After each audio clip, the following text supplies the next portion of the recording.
दोस्तों, एक कहावत है, जैसी करनी वैसी भरनी, और ये बात आज पाकिस्तान पर बिल्कुल सटीक बैठती है।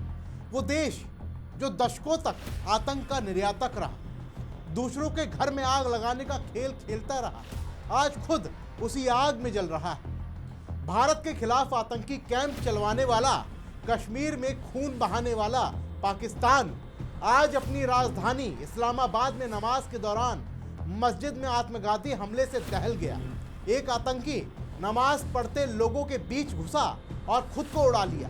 दर्जनों बेगुनाह मारे गए, सैकड़ों लोग घायल हो गए, और सबसे बड़ी विडंबना कि वो देश जो आतंक को पनाह देता था, आज खुद आतंक से थर थर कांप रहा है। नमस्कार दोस्तों, मेरा नाम है शुभम गुप्ता और आप देखना शुरू कर चुके हैं वीके न्यूज। दोस्तों, आज हम इसी खौफनाक घटना को गहराई से समझेंगे, क्योंकि ये सिर्फ एक आतंकी हमला नहीं है, ये पाकिस्तान की उस नीति का नतीजा है जो कभी भारत को निशाना बनाती थी और आज खुद उसके गले में पड़ गई।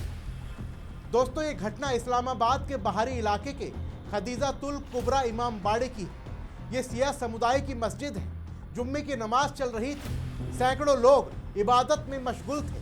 तभी एक आतंकी आता है, गेट पर सुरक्षा कर्मी उसे रोकते हैं, वो गोली चलाता है, कुछ गार्ड्स घायल होते हैं, फिर वो अंदर की तरफ भागता है और नमाज के बीच पहुंचकर खुद को उड़ा लेता है। दोस्तों, चश्मदीदों ने जो बताया वो सुनकर आपके रोंगटे खड़े हो जाएंगे। एक गवाह ने कहा कि उसे गेट पर रोका गया था, तभी गोली चलने की आवाज आई, फिर वो अंदर भागा और नमाज के बीच में जाकर धमाका कर दिया। दूसरा गवाह हुसैन शाह ने कहा, अचानक बहुत जोर धमाका हुआ, हर तरफ खून और अफरा तफरी मची हुई थी। उसने कहा कि मैंने लगभग 30 शव गिने, घायल तो उससे कहीं ज्यादा थे। दोस्तों, इस घटना में अब तक 31 लोगों की मौत की पुष्टि हुई है। 170 से ज्यादा लोग घायल बताए जा रहे हैं, जिसमें बुजुर्ग और बच्चे शामिल हैं। मृतकों की संख्या बढ़ सकती है। विस्फोट इतना ज्यादा जोरदार था कि इमारत की खिड़कियां तक टूट गई, आसपास की बिल्डिंग को नुकसान पहुंचा। घायलों को स्ट्रेचर पर, निजी गाड़ियों में, यहां तक कि कार की डिग्गी में भी भरकर अस्पताल ले जाया गया। और दोस्तों, ये हमला ऐसे वक्त में हुआ है जब उज्बेकिस्तान के राष्ट्रपति इस्लामाबाद में थे। पूरी राजधानी में सुरक्षा के कड़े इंतजाम थे, फिर भी आतंकी घुस गया।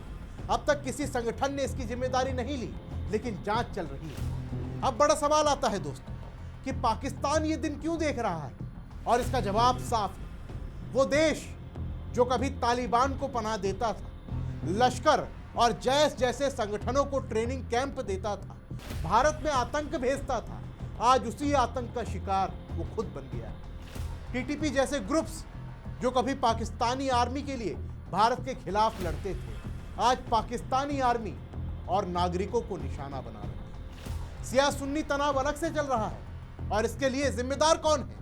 पाकिस्तान के प्रधानमंत्री शहबाज शरीफ और army chief general Asim Munir.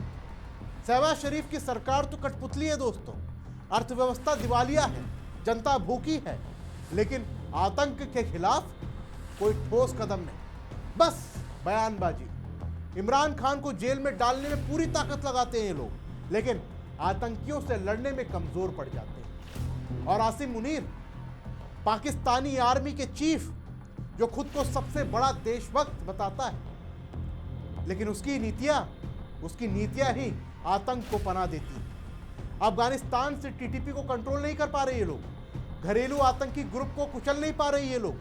Bharat के साथ शांति की बात करते हैं, लेकिन पीछे से पुरानी नीति चलाते हैं, और नतीजा उनकी राजधानी में नमाज के दौरान ब्लास्ट हो जाता है, लोग मर रहे हैं। दोस्तों, ये विडंबना है।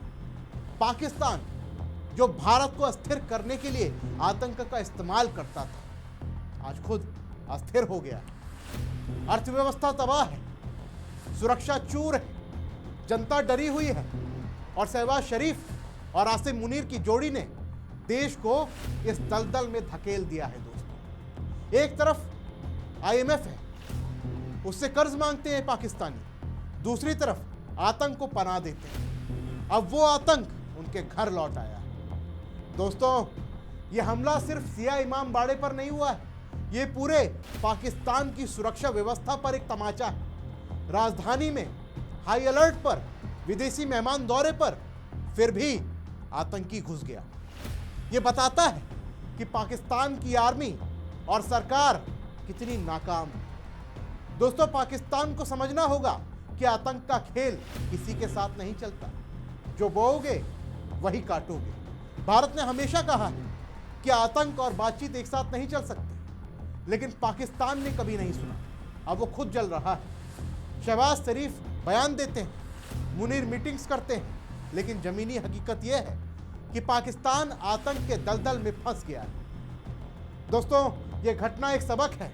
सबक उन लोगों के लिए जो आतंक को हथियार बनाते हैं। पाकिस्तान बदलाव लाए, आतंक के खिलाफ सख्ती करे, तभी शांति मिलेगी, वरना ऐसे हमले चलते रहेंगे और मासूमों की जानें जाती रहेंगी। दोस्तों, आप क्या सोचते हैं, पाकिस्तान कब सुधरेगा? शहबाज और मुनीर की नीतियां कितनी जिम्मेदार हैं इसके पीछे? कमेंट बॉक्स में हमें जरूर बताइए। फिलहाल के लिए इस रिपोर्ट में बस इतना ही। मिलते हैं अगली वीडियो में, तब तक के लिए जय हिंद। वीके न्यूज, राष्ट्र के नाम।